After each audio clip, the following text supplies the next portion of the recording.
Cheepurupalli circle inspector ఆఫీస్లో ఉన్న police station దగ్గర నిన్న రాత్రి బ్రదర్ జైపాల్ గారు ఒక కృతజ్ఞత కూడిక చర్చి దగ్గర వరండాలో నడిపిస్తున్నప్పుడు సుమారు 30 మంది మతోన్మాదులు వచ్చి బాలమాత దేవుడు మాకొద్దు, ఈ దేవుడిని ఇక్కడ ప్రకటించొద్దు, గ్రామంలో క్రైస్తవులు లేరు, మేము బోర్డులు పెడతాం అంటూ చాలా విధ్వంసం చేశారు.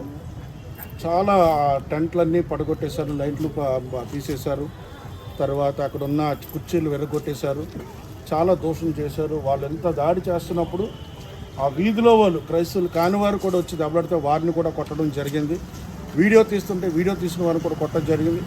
కడకు సిఐ గారికి, ఎస్ఐ గారికి 100కి ఫోన్ చేస్తే 1 గంట తర్వాత పోలీసు వాళ్ళు వచ్చారు. వచ్చినప్పుడు కూడా పోలీసు వాళ్ళు పూర్తిగా సహకరించలేదు. మీటింగ్ ఆపేయండి అని చెప్పి బలవంతంగా ఏఎస్ఐ గురించి మీటింగ్ ఆపేయమన్నారు. నేటి దినాల్లో క్రైస్తవులకి రాజ్యాంగ ప్రాథమిక హక్కులకే భద్రత లేని పరిస్థితులు ఉన్నాం.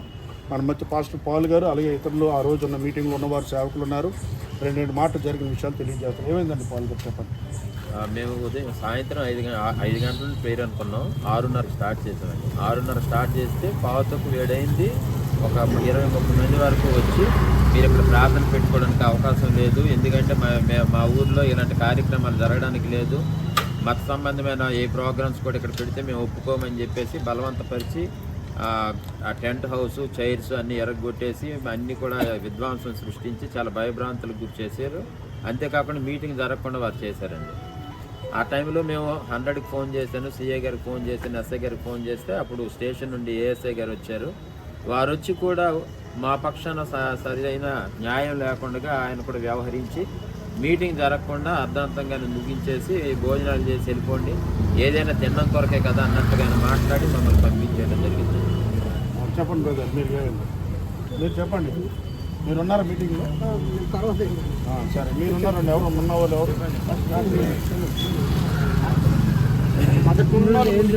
తర్వాత మేము వెనక్కి గట్టి చెప్తున్నాను. స్టార్టింగ్లో పాటలు పాడుతుండగానే ట్రాక్టర్ వచ్చింది. ట్రాక్టర్ వచ్చి ఆయనేమో ట్రాక్టర్ ముందు పెట్టేశాడు. వెళ్ళడానికి ఇటువంటి అవ్వదు కదా, ప్రార్థన అవుతుంది అంటే అలా ఎలా అవుతుందని చెప్పి ఆ కుర్రోడు అడిగాడు. అది 2 పెట్టదు కదా, ఏదో వచ్చేది కడతాము, అటువంటి మీకు రోడ్డు ఉంది, అటువంటి వెళ్ళమంటే అటువంటి వెళ్ళడానికి అవ్వదని చెప్పేసి ట్రాక్టర్ మా ముందుకు తెచ్చి ఆపేసాడు. ఆపేసి దాని నుండి గంట ఉందన్నమాట. గంట తెచ్చుకుని ట్రాక్టర్ నుండి అయితే వాసన భరించండి చెప్పేసి ఆ ట్రాక్టర్ వదిలేసి వెళ్ళిపోయాడు. ట్రాక్టర్ నిలబెట్టి సరే వెళ్తాడు. ఇప్పుడు వేరే ఆయన వచ్చి బతిలాగాడు మమ్మల్ని, కొంచెం తీసండి ఫాస్ట్ గారు, ఎందుకు వెళ్ళిపోతే ట్రాక్టర్ అంటే తీసేసాం.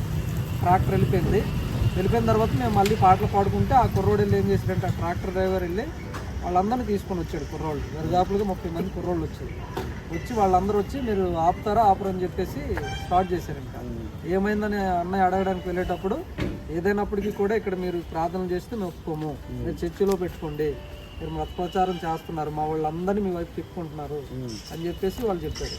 చెప్తే లేదన్నా మేము ప్రార్థన పెట్టుకున్నామంటే బయట అయితే వద్దు, మీరు తీసేస్తారా లేకపోతే టెంట్లో తీసేయాలని చెప్పి వాళ్ళు చేయవలసింది వాళ్ళు ఏం చెప్పారో అదే చేశారు. ఏం చేశారు? టెంట్లో తీసేస్తామన్నారు, అలాగే టెంట్లో తీసేశారు. అడిగేటప్పుడు ఆడవాళ్ళ మీద కూడా అదొక రకమైన మాట్లాడారు, బూతులు ఆడారు. చర్చి సిస్టర్ గారు ఒక ఆవిడ వెళ్ళి, మరి మనవరే కదా తమ్ముడు, మేమందరం దేవుడిని నమ్ముకున్నాం, మా దేవుడి గురించి మీకెందుకు, మీ దేవుడు మీకు గొప్ప, మా దేవుడు మాకు గొప్ప అని చెప్పి ఆమె అనేటప్పుడు ఈయన దేవుడు కాదు, అసలు యేసు ప్రభు దేవుడా, ఆయన ఊడుకు పుట్టాడు, అసలు ఏం తెలియదు, అలాంటి దేవుడు అంటారేటని చెప్పి రకరకాలు మాట్లాడి ఆవిడని కూడా కోపంతో ఏవో బూతులు ఆడారు. తను కూడా ఏడ్చుకుంటూ సైడ్కి వచ్చేసిన తర్వాత ఇంకా ఒక పాస్టర్ గారు వచ్చి, అయ్యా మీరు ఇలా చేయడం తప్పు అని చెప్పి మైక్లో మాట్లాడిన వెంటనే వాళ్ళ కోపం వచ్చి ఏం చేశారంటే టెంట్ కర్ర లాగేసిన వెంటనే మళ్ళీ అక్కడ లైట్లు ఉన్నాయి, లైట్లు ఉంటే ఏం చేయడానికి అవ్వదని చెప్పి వైర్లు కూడా తెంపేసినప్పుడు చిన్నపిల్లలు ఆడవాళ్ళు అందరూ ఉన్నారు. ఇంకా అక్కడ ఉన్న వీధిలో ఉన్న వాళ్ళు కూడా వచ్చి దెబ్బలాడారు. ఈ పని తప్పు కదా, మీకేంటి ఇక్కడికి వచ్చి అడిగే పని, ఇది మా వీధి, మేమందరం సహకరించాము, వాళ్ళు ఏం తప్పు చేయట్లేదు, వాళ్ళు ప్రార్థన చేసుకుంటున్నారు, మీ దేవుడు మీకు ఎంత గొప్ప, వాళ్ళ దేవుడు అంత గొప్ప వాళ్ళకి అని చెప్పేసి వాళ్ళు చెప్పారు. అయినప్పటికీ వాళ్ళ మాట కూడా వాళ్ళు వినలేదు. వెనక వాళ్ళు ఏం చేశారంటే వైర్లను తెంపేసి ఆ రాళ్ళు ఇసిరేసి కుర్చీలు కూడా ఇసిరేసారు మనుషుల మీద. అలాగే వాళ్ళు చాలా ఇబ్బంది పెట్టారన్నమాట. మిగతా ఏం జరిగింది, మీరు ఎవరు ఉన్నారా చెప్పండి సార్. నేను వెళ్ళేటప్పటికి అప్పటికే కొంత గొడవ అయిపోయింది. గొడవ అయిపోయినా సరే అప్పుడు నేను వెళ్ళి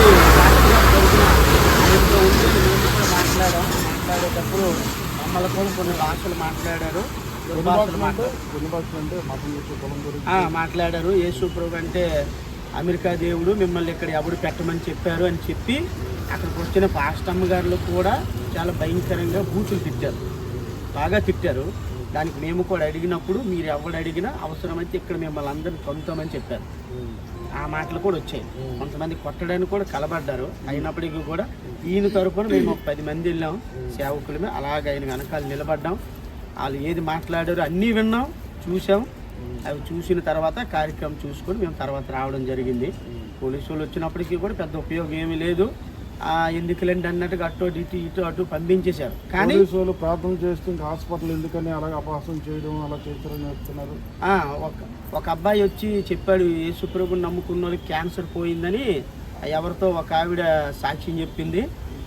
అది చెప్పడం వల్ల వీళ్ళు ఇంకా ఇదిగా ఇచ్చేస్తున్నారు అనేటప్పుడు ఇంకొక ఆయన అన్నాడు, ఇలాంటి ప్రలోభాలు పెట్టే చాలామందిని క్రైస్తవులుగా మార్చేస్తున్నారు, అలాగే మా ఊరిని కూడా మార్చడానికి వీళ్ళు వచ్చారు, కనుక ఈ కార్యక్రమం ఇక్కడ జరగకూడదు అన్నారు. అనేటప్పుడు ఆయన ఏమన్నారంటే, ఆయన ఇప్పుడు అనేది ఏంటంటే 2 రకాలుగా లేకపోతే ఒక రకంగా ఏఎస్ఐ గారు మాట్లాడారు అనేది అది మనకు అవగాహన సరిగా లేదు. కానీ ఈ క్యాన్సర్లన్నీ తగ్గిపోతే హాస్పిటల్ ఎందుకు అనే మాట కూడా ఆయన వాడారు. ఆ తర్వాత గతంలో కూడా జరిగింది ఈ ఊళ్ళో, అదే ప్రాంతంలో జరిగింది. 2013 సంవత్సరం నుంచి కొత్తగాడు గ్రామంలో పరిచయం చేశాం. ప్రతి సంవత్సరము వీధి వెళ్ళి కరపత్రికలు పంచాం, మీటింగ్లు పెట్టాం. పెద్దవాళ్ళ ద్వారా కానీ చిన్నల ద్వారా కానీ ఎలాంటి అభ్యంతరాలు ఆటంకాలు రాలేదు.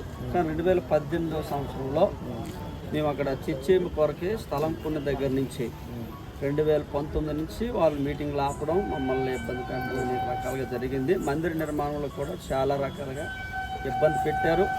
ఆయా సమయాల్లో గొడవ పోలీస్ స్టేషన్కి వెళ్ళి ఎస్ఐ మేడం గారికి కొంతమంది పేర్లు ఇవ్వడం, వాళ్ళు వచ్చి వాళ్ళ దగ్గర గ్రామ పెద్దల సమక్షంలో పేరెంట్స్తో మాట్లాడడం, వారికి కౌన్సిలింగ్ ఇవ్వడం జరిగింది. తర్వాత వ్యక్తిగతంగా నా మీద, మా పాస్టర్ గారి మీద కామెంట్లు చేయడము, తర్వాత నన్ను వ్యక్తిగతంగా బెదిరించడం జరిగింది.